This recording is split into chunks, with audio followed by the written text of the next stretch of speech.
ಎಲ್ರಿಗೂ ನಮಸ್ಕಾರ. ಇವತ್ತು ದೀಪಾವಳಿಯ ಪಾಡ್ಯ. ಈ ದಿನ ನಮ್ಮಲ್ಲೆಲ್ಲ ವ್ಯವಹಾರ ಕ್ಷೇತ್ರಕ್ಕೆ ಸಂಬಂಧಿಸಿ ಒಳ್ಳೆಯದಾಗಲಿ, ವ್ಯಾಪಾರ ಎಲ್ಲ ಉತ್ತಮವಾಗಿ ನಡೀಲಿ ಅಂಥೇಳಿ ಪೂಜೆ ಮಾಡ್ತೇವೆ. ನಮ್ಮ ಊರಲ್ಲಿ ನಾವೊಂದು ಸಣ್ಣ ದಿನಸಿ ಅಂಗಡಿ, ಗ್ರೋಸರಿ ಶಾಪ್ ಇಟ್ಕೊಂಡಿದ್ದೇವೆ. ಹಾಗೆ ಒಂದು ಸಣ್ಣ ಹೋಟೆಲ್ ಕೂಡ ಉಂಟು.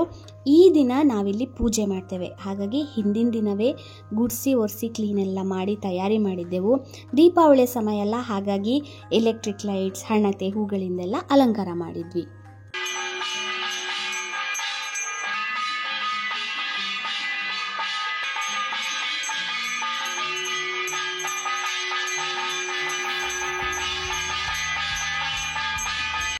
ನಾವೇನಾದರೂ ವ್ಯವಹಾರ ಕ್ಷೇತ್ರಗಳಲ್ಲಿ ಇದ್ದರೆ ಈ ದಿನ ದೇವಿ ಲಕ್ಷ್ಮಿಯ ಪೂಜೆ ಮಾಡ್ತೇವೆ.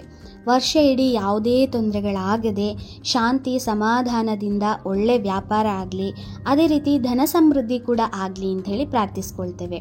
ನಮ್ಮಲ್ಲಿ ಸಂಜೆ ಪೂಜೆ ಶುರು ಮಾಡಿದ್ದು ಹೂವು, ಹಣ್ಣು, ಕಾಯಿ, ದೀಪಗಳನ್ನೆಲ್ಲ ಇಟ್ಟು ಪೂಜೆ ನಡೀತು. ಬೆಲ್ಲದ ಅವಲಕ್ಕಿ ಪನಿವಾರ ಮಾಡಿ ನೈವೇದ್ಯ ಇಟ್ಟು ಎಲ್ಲರೂ ಪ್ರಸಾದವಾಗಿ ಸ್ವೀಕರಿಸಿದ್ವಿ. ಈ ದಿನ ಊರಿನವರನ್ನು, ಪರಿಚಯದವರನ್ನು, ಹಾಗೆ ನಮ್ಮ ಗ್ರಾಹಕರನ್ನು ಕೂಡ ಪೂಜೆಗೆ ಕರೆದಿದ್ದೆವು. ಎಲ್ಲರೂ ಬಂದಿದ್ದರು, ತುಂಬ ಖುಷಿಯಾಯಿತು. ಪೂಜೆ ಆದಮೇಲೆ ಬಂದವರಿಗೆಲ್ಲ ರಾತ್ರಿ ಊಟಕ್ಕೆ ಅಂಥೇಳಿ ಪಲಾವ್, ಸ್ಯಾಲಡ್ ಹಾಗೆ ಜಿಲೇಬಿ ರೆಡಿ ಮಾಡಿಟ್ಟಿದ್ವಿ. ನಮ್ಮಲ್ಲಿ ಹೀಗೆ ಪ್ರತಿ ವರ್ಷ ದೀಪಾವಳಿ ಟೈಮ್ನಲ್ಲಿ ಅಂಗಡಿ ಪೂಜೆ ಮಾಡಿಯೇ ಮಾಡ್ತಾರೆ. ಜನರೆಲ್ಲ ಸೇರ್ತಾರೆ. ಎಷ್ಟು ಚಂದ ನೋಡಿ ನಮ್ಮ ಸಂಸ್ಕೃತಿ.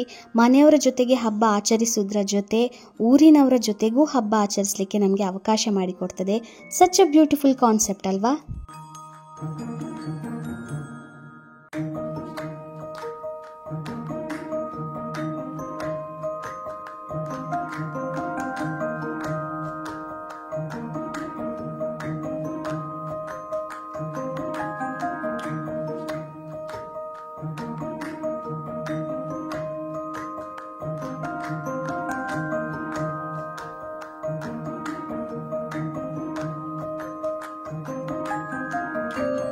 ನೀವು ಅಂಗಡಿ, ಹೋಟೆಲ್ ಇಟ್ಕೊಂಡಿದ್ರೆ ಅಥವಾ ಇನ್ಯಾವುದೇ ವ್ಯವಹಾರ ಕ್ಷೇತ್ರದಲ್ಲಿ ಇದ್ದರೆ ನಿಮಗೂ ಶಾಂತಿ ಸಮಾಧಾನದಲ್ಲಿ ಒಳ್ಳೆ ವ್ಯಾಪಾರ ಆಗಲಿ, ಅದೇ ರೀತಿ ಧನ ಸಮೃದ್ಧಿ ಕೂಡ ಆಗಲಿ ಅಂತ ಹಾರೈಸ್ತೇನೆ.